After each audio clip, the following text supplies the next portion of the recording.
Listen carefully. Picture two locks. The first lock is cheap. You can see right through it. You can see the pins, the springs, the mechanism. Anyone with a little patience and the right tool can crack it open in under a minute. The second lock looks normal from the outside, but inside it has layers, hidden chambers, decoy pins. Even an expert sits there for hours and walks away confused. Both locks have the same job: protect what's inside, but one gets opened every time, the other stays sealed for years. Now, think about your mind. Most people walk around with the first kind of lock. Their thoughts are visible. Their reactions are obvious. Their next move is easy to guess. People around them, friends, co-workers, even strangers, can read them in seconds. And once you can read someone, you can predict them.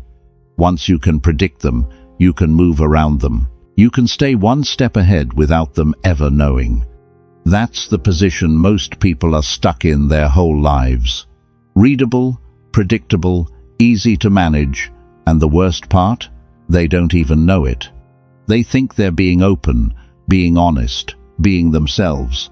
But what they're really doing is handing every person they meet a free instruction manual: how to push their buttons, how to win arguments with them, how to get what they want without giving anything back. This video is about building the second kind of lock, a mind people can't read, not because you're cold, not because you're hiding, but because you've learned what to show, when to show it, and what stays inside.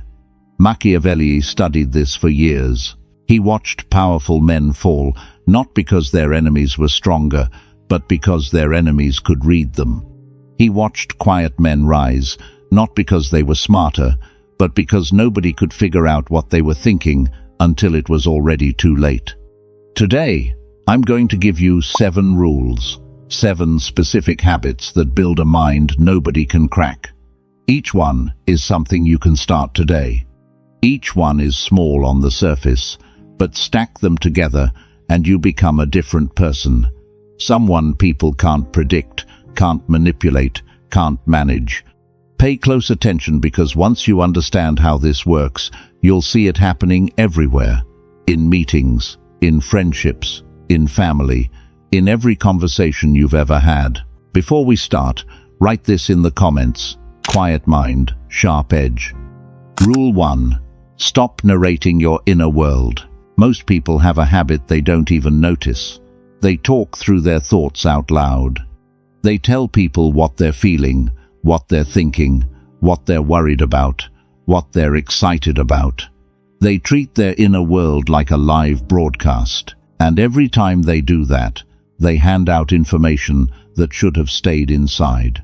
Think about the last time you told someone you were stressed, or nervous, or unsure about something. Watch what happened next. The other person, even if they meant well, started treating you a little differently. Maybe they got softer, maybe they pulled back, maybe they started giving advice you didn't ask for. Or maybe, and this is the harder one, maybe they filed that information away and used it later. Your inner world is yours. The thoughts in your head, the feelings in your chest, the doubts you carry, none of that needs to be broadcast. Not because feelings are bad. Feelings are human. But there's a difference between feeling something and announcing it to everyone in the room. Machiavelli wrote that the man who narrates his thoughts is like a general who shouts his battle plan across the field. Everyone hears it. Everyone prepares for it. By the time he attacks, his enemy already knows where the blow is coming from. The same is true in daily life. When you announce your stress, your fear, your hopes, your plans, you give other people time to prepare a response. Sometimes that response is kindness. Sometimes it's not. But either way, you've lost the element of surprise. Here's what this looks like in practice. Someone asks how you're doing. You don't dump everything you're feeling. You give a short, calm answer. Someone asks what you think about a situation. You share an observation, not your whole emotional state. Someone wants to know what's bothering you.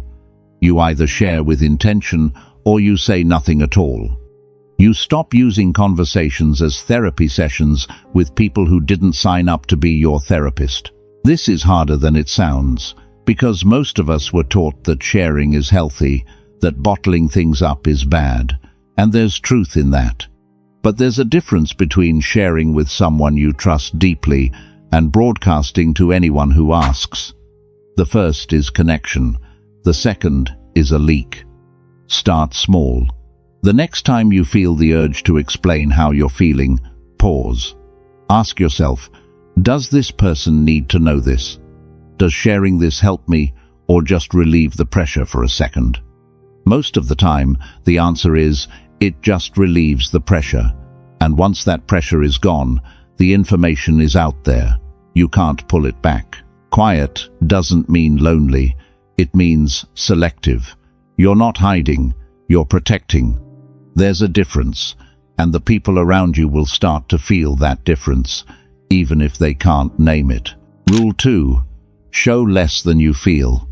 Your face is a screen, and most people leave that screen on full brightness, full volume, all day long. Every emotion that passes through them shows up instantly. Surprise, anger, hurt, excitement, doubt. It's all written across their face for anyone to see. They don't even realize they're doing it. They think they're just being normal. But here's what's really happening. Every person you talk to is reading your face the entire time. They're checking your eyes, your jaw, your eyebrows, the corners of your mouth. They're picking up on shifts you don't even feel. And based on what they see, they're adjusting how they treat you in real time. If they see you're hurt, some will back off. Others will press harder. If they see you're excited, some will share that joy. Others will quietly use it. The point is, they're using what they see, and you don't even know what you're showing. Showing less than you feel doesn't mean you turn into a stone wall. It doesn't mean you fake being happy or pretend nothing bothers you. It means you stop putting your whole emotional state on display for free. You feel things deeply, but you don't broadcast them automatically. There's a small gap between what's happening inside you and what shows up on the outside. That gap is power. Machiavelli understood this clearly. He wrote that the leader whose face changes with every wind gives his enemies a weather report. They know exactly when to push and when to wait. They don't have to guess. They just have to watch his face. But the leader whose face stays still gives nothing away. His enemies can't time their attacks because they can't read the signs. Practical version. Someone says something that stings. Your first instinct is to flinch, to react, to let it show. Don't. Take one breath. Let your face stay neutral for 2 seconds. Then respond from a calm place. Someone shares news that surprises you. Your first instinct is to widen your eyes, to gasp, to react big. Don't. Hold your reaction back a beat. Receive the information, then respond. The difference is small in the moment, but huge over time. Here's why this matters. People who show every emotion get treated like emotional weather. Their day depends on what someone else just said. Their mood depends on the last text they got. They become reactive, not active. People who show less than they feel become harder to move. Their internal state is steady because they're not constantly performing it. And steady people, calm people, people who don't bend with every word, those are the people others start to take seriously. There's something else that happens when you practice this. You start feeling your emotions more deeply, not less. Because you're not spending all your energy displaying them, you have more energy to actually process them. The ones that matter, you sit with. The ones that don't, you let pass. You stop being a slave to every passing feeling, and you start being the one who decides which feelings get attention. Feel everything. Show what serves you. That's the rule. Rule 3. Master the art of the pause. Speed of response is a tell. A big one. The faster you reply to something, the more you reveal about how it landed. Someone says something rude and you fire back instantly. They know it hit. Someone gives you good news and you react in half a second. They know how much it meant. Someone asks a hard question and you blurt out an answer. They know you didn't actually think about it. The pause is the most underused tool in human conversation. A real pause, not a fake one where you're already loading your reply. A pause where you actually stop, take in what was said, and decide how to respond from a thinking place instead of a reacting place. That kind of pause changes everything. When you pause, 3 things happen at once. First, you give yourself time to think. Your first reaction is almost never your best one. Your first reaction is your emotional reaction. Your second or third thought is usually sharper, more accurate, more useful. The pause buys you that thought. Second, the pause makes the other person nervous. Not in a bad way, just in a way that shifts the dynamic. They expected a quick reply. They didn't get one. Now they're wondering, did I say something wrong? Is he upset? What is he thinking? That uncertainty makes them more careful with their next words. You haven't said anything yet, but you've already changed how the conversation will go. Third, the pause makes whatever you say next land harder. Words spoken after silence weigh more than words spoken on top of other words. It's just how the human brain works. We pay more attention to what comes after a gap. So when you finally do speak, people listen differently. Your sentences carry more weight, even if they're the same sentences you would have said anyway. Machiavelli was clear on this. He wrote that the man who controls the timing of his words controls the conversation. The fool rushes to fill silence. The wise man uses silence as a weapon. He understood that the people who hold real power are rarely the ones talking the most. They're the ones whose words are spaced out, deliberate, well-placed. Try this today. The next time someone asks you something, anything, count to 3 before you answer. Just 3 seconds. It'll feel weird. Your brain will scream that you're being awkward. You're not. You're being deliberate. Watch what happens. The other person will lean in.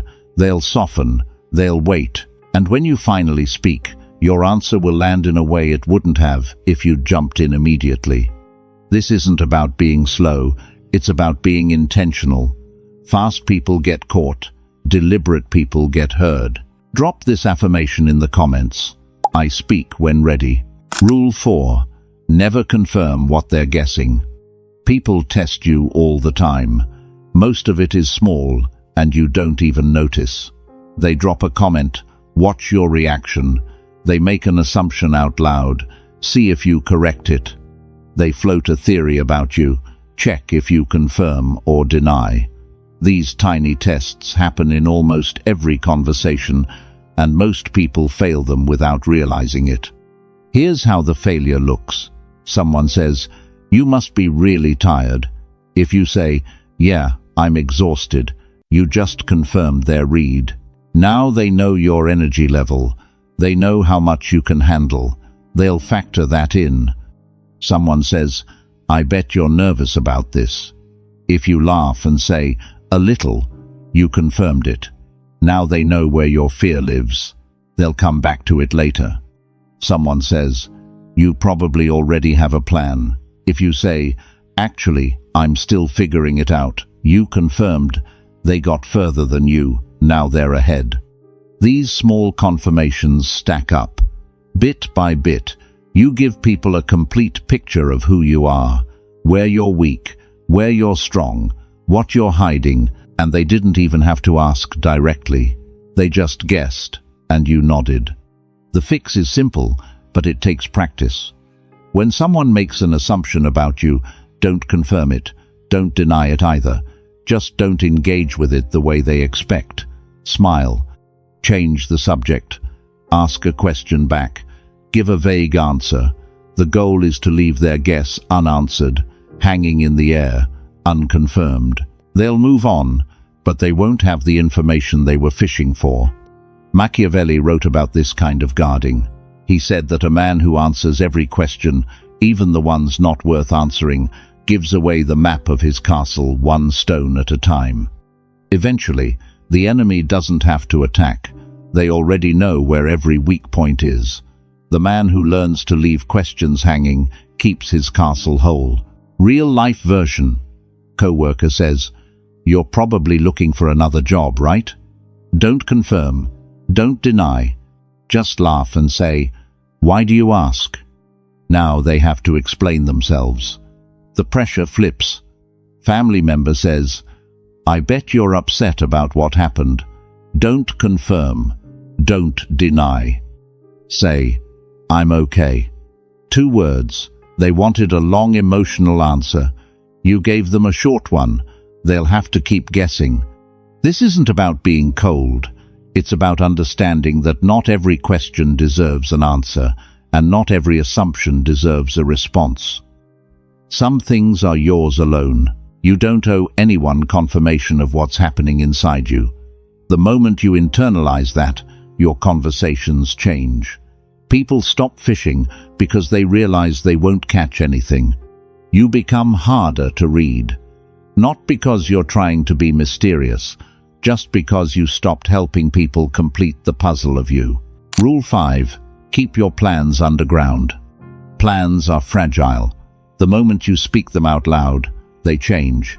They become smaller, weaker, more breakable. Most people don't believe this. They think talking about their plans makes them more real, more committed. The opposite is true. Talking about a plan often kills the energy you needed to actually do it. Here's what happens in your brain. When you tell someone your big plan, your mind gets a small reward. It feels like progress. It feels like you've already done something, but you haven't. You've just talked.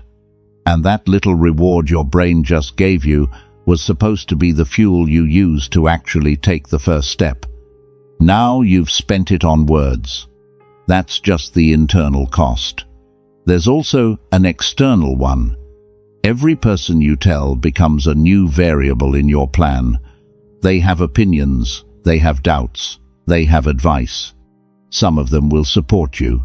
Some of them will quietly compete with you. Some will try to talk you out of it because your plan makes them feel uncomfortable about their own life.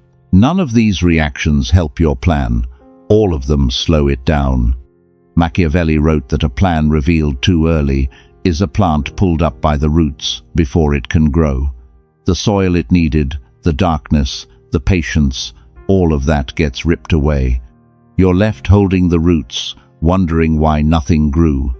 The wise man plants in private. He waters in private. He watches the small green stem appear in private.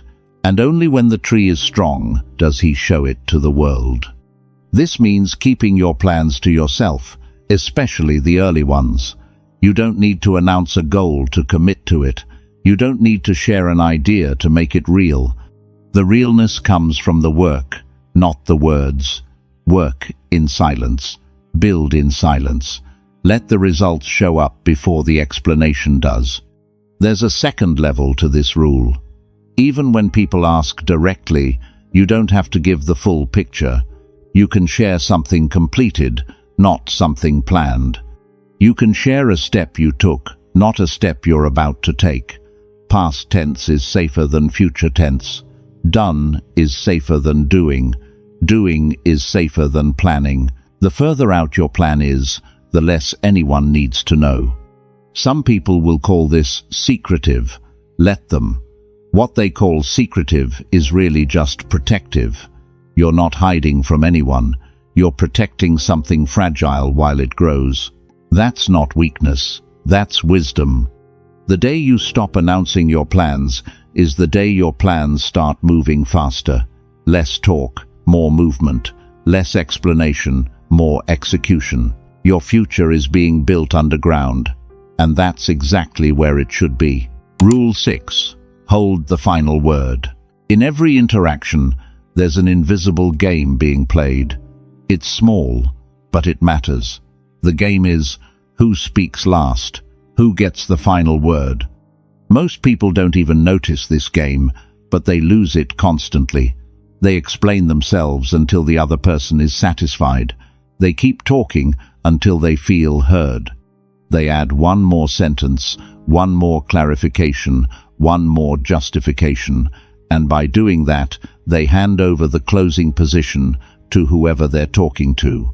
The final word carries weight. It's the last thing left in the air. It's what both people walk away remembering. If you keep talking until the other person is done responding, they hold that final position. They get to shape what the conversation meant. But if you say what you need to say, then stop. The final word is yours. You decide where the conversation lands. This doesn't mean you have to dominate every conversation. It doesn't mean you talk over people. It means you learn when you're done. You make your point. You say it cleanly. Then you stop. You don't add 3 more sentences to soften it. You don't keep explaining when no explanation was asked for. You don't keep justifying when no one is challenging you. You finish, and you let the silence carry the rest. Machiavelli understood that words spoken after the point is made are wasted, worse than wasted. They water down the original point. They make the speaker look unsure. They invite more pushback because they extend the conversation past where it should have ended. The man who knows when he's done speaking holds more power than the man who tries to keep going. Here's how to practice this. The next time you make a point in a conversation, watch yourself. You'll feel the urge to keep going. To add a, "you know what I mean," or a, "but anyway," or a, "I just thought." Don't stop. Let the point sit. The silence will feel heavy for a second. That's normal. That's the weight of a clean ending. The other person will respond, or they won't. Either way, your point landed exactly where you wanted it to. This also applies to arguments and disagreements. Most people lose arguments not because they're wrong, but because they keep talking past their best point. They make a great argument, then they ruin it with 3 weaker arguments. They had the win, and they gave it back. Learn to recognize when you've said your strongest thing, and stop there. Walk away if you have to. The strength of your point doesn't grow with more words. It often shrinks. Holding the final word isn't about ego, it's about precision. Say what matters. Stop when you're done. Let your last sentence be the one people carry with them. Drop this affirmation in the comments. I end on my terms. Rule 7. Become a mirror, not a window. Most people are windows. You can see right through them. Their thoughts, their feelings, their reactions, all visible from the outside. You walk up to them, and you can see exactly what's happening inside. There's no surface, no barrier, no layer between their inner world and the outer one. They think, this is honesty. It's not. It's exposure. A mirror is different. When you walk up to a mirror, you don't see what's behind it. You see yourself. You see your own reflection. The mirror reveals you, not itself. People who learn to be mirrors instead of windows hold a kind of quiet power that's hard to describe but easy to feel. When someone talks to them, they walk away thinking about themselves more than about the mirror person. They felt heard, they felt seen, but they didn't actually learn anything new about the person they were talking to. This is the highest level of the unreadable mind. You're present in the conversation. You're engaged. You're warm. But you're not giving yourself away. You're letting the other person reveal themselves while you stay protected. They feel close to you because the conversation felt good. But if you ask them what you actually said, what you actually believe, what you actually want, they'd struggle to answer. Machiavelli wrote that the man who reflects others without revealing himself becomes the most trusted figure in any room. People come to him because he listens. They confide in him because he doesn't judge. They share with him because he doesn't compete. But he gives nothing back that costs him. He stays whole, while they slowly hand him pieces of themselves. By the end, he understands them completely. They understand him not at all. How to do this in real conversations. Ask more questions than you answer. When someone shares something, instead of jumping to share your own version of the same thing, ask them to tell you more. Say, "What was that like?" Say, "How did that feel?" Say, "What did you do then?" People love being listened to. Most of them rarely are. If you become someone who actually listens, who actually asks the next question, you become magnetic.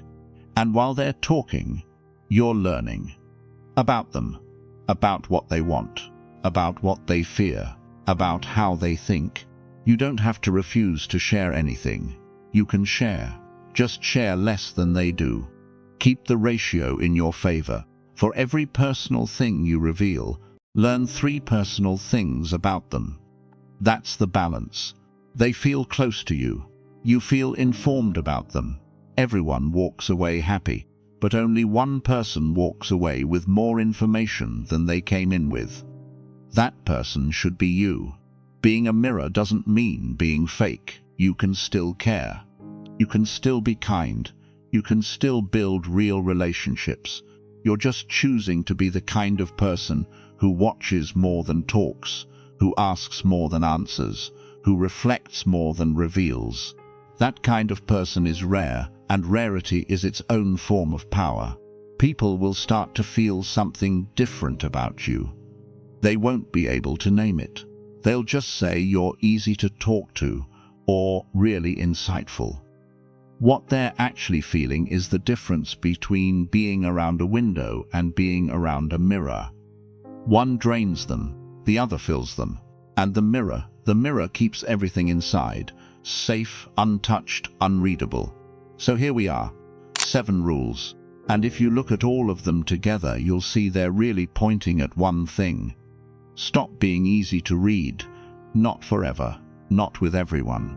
But by default, stop letting your face, your words, your reactions, your plans flow out of you without permission.